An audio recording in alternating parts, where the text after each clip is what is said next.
Bonjour mes amis, que le Saint-Esprit vienne illuminer chaque personne qui a soif de sagesse ou de la sagesse. Vous savez pourquoi, ici entre nous, savez-vous pourquoi beaucoup de personnes ne reçoivent pas le baptême avec le Saint-Esprit, ne reçoivent pas l'Esprit du Seigneur Jésus? Savez-vous pourquoi? Savez-vous pourquoi? C'est le début. Elles ne reçoivent pas le baptême avec le Saint-Esprit. En d'autres mots, elles ne reçoivent pas le Saint-Esprit parce qu'elles mettent la sagesse au second plan dans leur vie. C'est juste cela. Elles préfèrent écouter. Elles préfèrent donner de la force à l'âme, que sont les sensations, les sentiments, le glamour de ce monde, apparaître sur les réseaux sociaux. Enfin, ce sont des personnes qui pensent, qui sont tendancieuses pour l'âme, qu'est la chair. L'âme, dans le cas ici, est la chair. Quand la Bible, souvent, quand la Bible parle d'âme, elle parle de la chair. Quand elle parle de la chair, souvent, elle parle de l'âme. Parce que Dieu nous a donné l'esprit, l'âme et le corps. L'esprit, guidé par le Saint-Esprit, va avoir les conditions de diriger l'âme et l'âme guider votre corps. Voyez qu'il y a une harmonie. Le corps soumis à l'âme, l'âme soumise à l'esprit, qui est l'intelligence, la pensée, et l'esprit humain soumis à l'esprit de Dieu. Donc, c'est ainsi que cela fonctionne. Dieu est une trinité. Il est Père, Dieu est Fils et Dieu est Esprit. Et Dieu a formé l'homme avec cette structure. Esprit, âme et corps. Donc, par exemple, juste pour que vous connaissiez la racine des problèmes que les personnes affrontent, les problèmes que nous tous, nous affrontons. Faites attention. Les personnes écoutent davantage, donnent plus d'attention à l'âme qui sent. L'âme sent. Toute chose que vous sentez dans votre corps, c'est l'âme qui s'exprime. Donc, l'âme voit avec nos yeux. L'âme voit avec les yeux. L'âme sent avec les sentiments humains. Elle touche. Elle a des oreilles. Elle a un goût. Elle sent en général à travers notre corps. Mais qui pense, ce n'est pas l'âme. Qui pense, c'est la tête. Donc, lorsqu'une personne donne plus d'attention à ses sentiments, elle méprise la pensée, l'esprit. Parce que Dieu, lorsque Dieu nous a donné l'esprit, c'est pour penser. Vous voyez que Dieu nous a donné sa parole. Pourquoi est-ce que Dieu nous a donné la parole? Parce que la parole est esprit. La parole de Dieu est esprit et vie. Jésus a dit cela. Mes paroles sont esprit et vie. Donc, quiconque prête attention à la parole de Dieu, qui est la sagesse de Dieu, et vous lisez dans la Bible, sagesse, la sagesse de Salomon, c'est l'esprit. Cela traite de l'esprit de Dieu. Dieu a donné l'esprit à Salomon pour qu'il écrive ce qu'il a écrit, pour que nous puissions guider notre vie. Donc, quand la personne prête attention, lorsqu'elle désire la sagesse, immédiatement, elle a recours à la Bible. Elle veut être sage. Sage, La sagesse ici n'a rien à voir avec la sagesse des scientifiques, non. La sagesse de ce monde, non. Bien que Dieu prête sa sagesse pour que le monde soit sage, mais les personnes donnent plus de valeur au sentiment qu'est l'âme, et c'est l'âme qui souffre, c'est l'âme qui a recours à la drogue, à la boisson, à la prostitution, au glamour, à la vanité, au carnaval. C'est l'âme qui veut jouir de la vie parce qu'elle sent du plaisir. Sauf que lorsque viennent les problèmes, l'âme également gémit, souffre, hurle de douleur. Donc, mes amis, je parle ici avec les personnes qui aiment penser. Si vous n'êtes pas une personne qui aime penser, vous êtes une personne qui ne prête pas vraiment attention à la pensée, principalement aux pensées de Dieu, à la sagesse de Dieu, s'il vous plaît. Allez ailleurs. Ici, ce n'est pas votre place. Ici, c'est l'endroit des personnes qui pensent, des personnes qui veulent la sagesse de Dieu. Donc, beaucoup de personnes ne reçoivent pas le Saint-Esprit. Pourquoi? Parce qu'elles donnent priorité à l'âme et non à l'esprit. Elles donnent priorité aux sentiments et non aux pensées. Dieu, dans sa parole, nous donne ses pensées. Qui est intelligent utilise son intelligence pour chercher dans les pensées de Dieu la sagesse qui va faire son âme s'encadrer. Et alors, le corps va remercier. Donc, quand une personne s'applique à la sagesse de Dieu, elle aura son âme consolée, réconfortée, fortifiée, renforcée pour affronter les problèmes qu'il y a dans ce monde. Donc, je répète, la personne ne reçoit pas l'Esprit de Dieu parce qu'elle donne priorité là à l'âme, au sentiment de l'âme. Les personnes veulent sentir, elles pensent que le Saint-Esprit est sentiment, glamour. Elles pensent que le Saint-Esprit, quand il vient, la personne est remplie de feu, et elle sent ceci, cela. Non, le Saint-Esprit, lorsqu'il vient, il nous donne une conscience divine.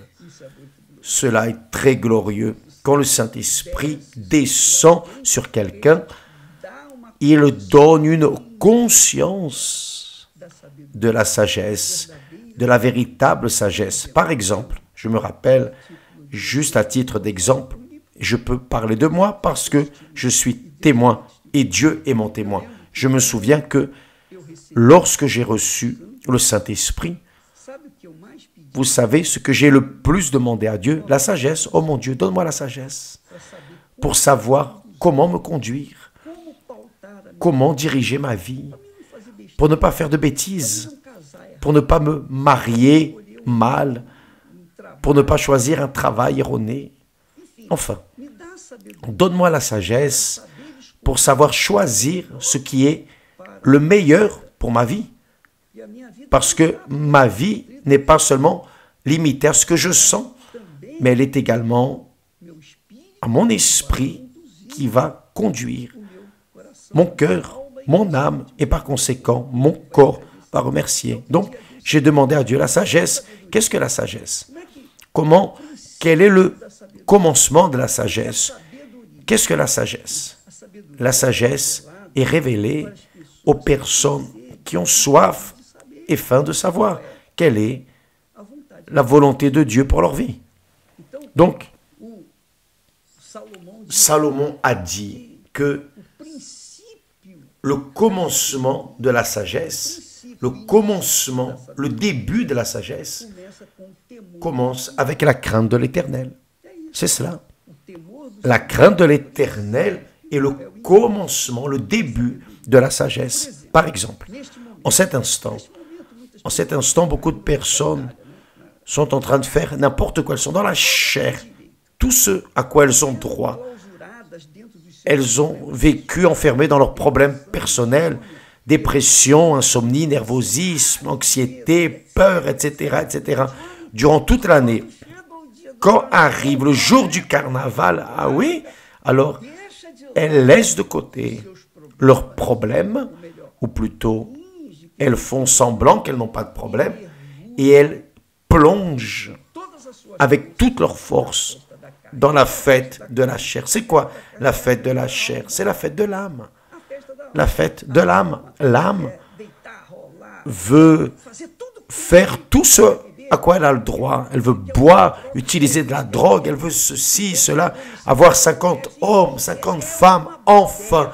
C'est un désordre. Le corps ou l'âme, la chair, l'âme, est un désordre. Elle ne veut que sentir plaisir ici, là. Ah, je n'ai jamais senti cela, je vais essayer. Ah, je n'ai jamais bu cette boisson, j'ai jamais goûté cette drogue, je vais essayer. Si elle donne plus de force, plus de sensations que ce que j'utilisais. Et ainsi les personnes plongent leur âme en enfer. Et lorsque le corps ne supporte plus, elles vont à la maison essayer de dormir. Mais l'âme qui sent,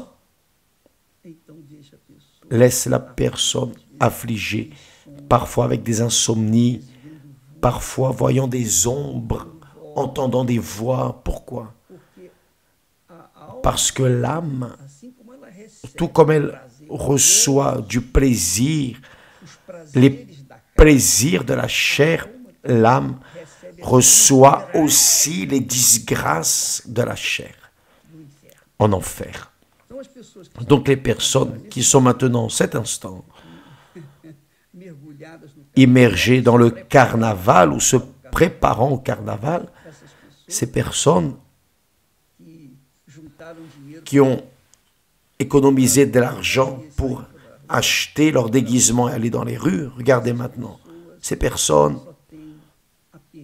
n'ont qu'à perdre parce qu'elles écoutent l'âme. Elles donnent de l'attention à l'âme, donnent la priorité à l'âme. Par exemple, la personne dit « Ah, je veux me marier pour être heureux. » Ah, comme si le mariage était symbole de félicité. Ça n'a rien à voir, mes amis. La personne se marie et normalement, elle est doublement malheureuse. Elle souffre plus que lorsqu'elle souffrait avant de se marier. Bien, c'est autre chose. J'aimerais que vous sachiez que le commencement de la sagesse, c'est la crainte de l'Éternel. Quand la personne craint Dieu, elle cherche la sagesse, qui est sa parole, l'écriture sacrée, c'est la Bible sacrée. Donc quand la personne cherche la sagesse de Dieu, oh mon Dieu, enseigne-moi, montre-moi, oriente-moi, que dois-je faire, que ne dois-je pas faire, donne-moi une parole, illumine-moi. Vous savez qu'une parole, juste une petite parole que Dieu vous donne, ouvre toute votre compréhension. Les cieux s'ouvrent pour vous. Et la pluie de l'Esprit descend. Il y a un déversement spirituel. Mais il faut que la personne s'immerge, plonge sa pensée dans ce qui est sage, dans ce qui est la sagesse, qui est la sagesse de Dieu, la parole de Dieu. Je ne sais pas si je me suis bien expliqué, mais je suis sûr que le Saint-Esprit doit être en train d'ouvrir la compréhension de ceux qui ont soif et faim de justice. Faim et soif de justice, c'est faim et soif de la parole de Dieu, c'est faim et soif de la sagesse de Dieu. Faim et soif, c'est soif du Saint-Esprit. Le Saint-Esprit est la pensée du Seigneur Jésus, c'est la sagesse divine. Donc quand la personne craint l'Éternel, elle cherche, elle donne priorité à la sagesse, c'est-à-dire écouter, répondre pour obéir à la parole de Dieu. Jésus a dit, celui qui m'aime garde mes commandements. Qui ne m'aime pas ne garde pas mes commandements. Donc, la personne tombe dans la fête du carnaval. Mercredi, décembre, elle va chercher le Seigneur. Vous pensez que c'est comme ça? Pensez, je suis fatigué de souffrir, donc je vais chercher le Saint-Esprit. Donc, souvent, les personnes ne se livrent pas avec sincérité, elles se livrent par intérêt. Oh, j'ai mon corps, mon âme qui souffre, donc tiens, Seigneur, donne-moi ton esprit. Ce n'est pas comme ça. Vous devez investir dans ce que vous voulez. Vous devez investir. Juste pour éclaircir, j'ai pris au moins 2 ans pour me convertir. Pourquoi? Parce que j'évaluais, je pesais, je faisais les comptes. Si je donnerais ou non ma vie à Jésus. Parce que si je la donnais, il faudrait que je renonce à mon âme, à mes sentiments. Je devrais m'encadrer dans le projet de Dieu. Et moi, dans mon ignorance et stupidité, je pensais que Dieu ne choisirait pas la bonne personne pour moi. Je pensais comme ça. Peut-être qu'il choisit une personne qui ne va pas combiner avec moi. Non, je pensais, peut-être qu'il va me donner une épouse, cette créature fanatique, cette créature qui porte de longs vêtements, de longs cheveux, qui ne met pas de maquillage, de rouge à lèvres que j'aime. Enfin, j'étais stupide, un ignorant. Parce que je pensais que Dieu ne sentait pas non plus. Et Dieu sent. Dieu sent le plaisir que nous sentons. Le plaisir de ce qui est juste, de ce qui est correct.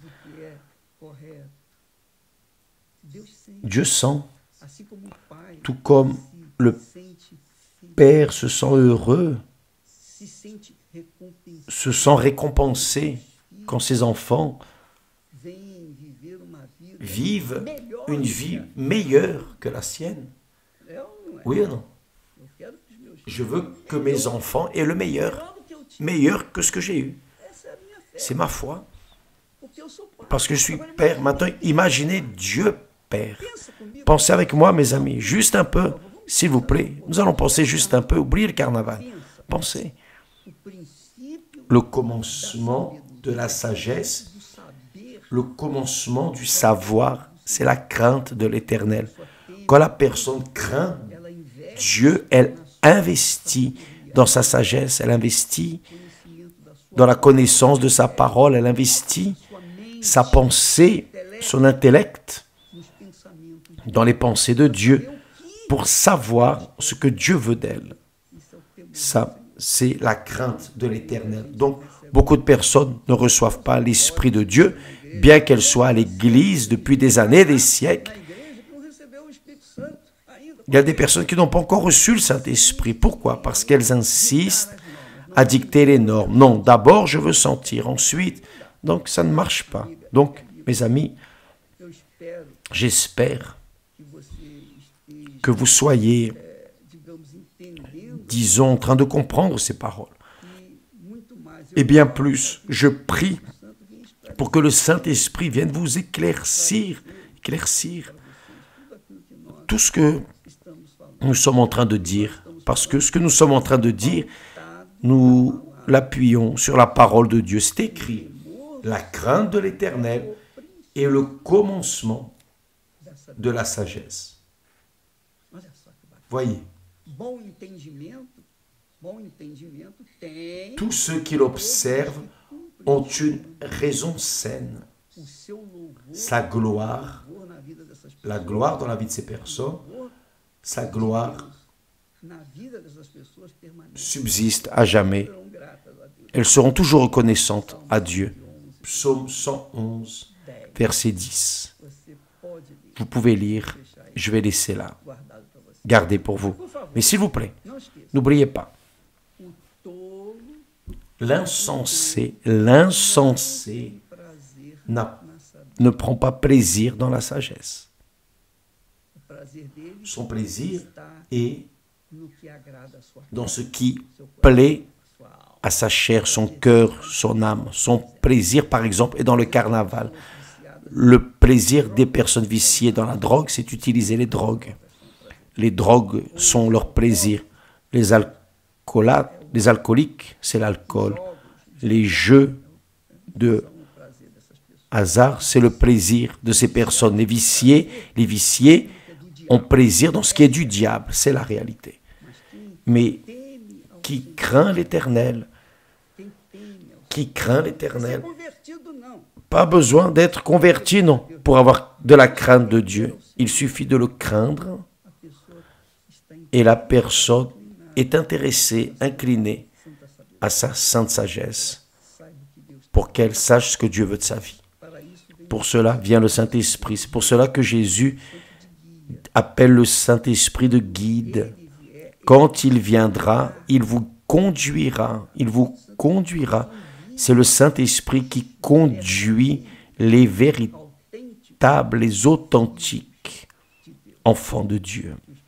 Que le Saint-Esprit fasse cela avec vous, maintenant, à partir de maintenant, et pour toute votre vie.